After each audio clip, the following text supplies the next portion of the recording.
எண்ணறிய சிவஞானத்து இன்னமுதும் குழைத்தருளி குழைக்கிறார் பாருங்க. உன்னடிசில் என ஊட்ட இப்ப எண்ணறிய சிவஞானத்து இன்னமுதும் குழைத்து இப்ப ஞான சம்பந்த பெருமானுக்கு ஊட்டப்படுகிறது.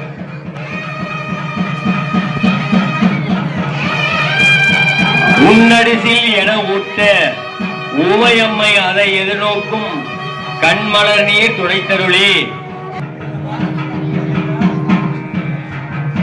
எண்ணறிய சிவஞானத்து இன்னமுதும் குழைத்தருளி உன்னடிசில் என ஊட்ட உமையம்மை எதிர்நோக்கும் கண்மலர் நீர் துடைத்தருளி கையில் பொற்கிண்ணம் அளித்து அண்ணலை அங்கு அழுகை தீர்ந்து அங்கனார் அருள் புரிந்தார்.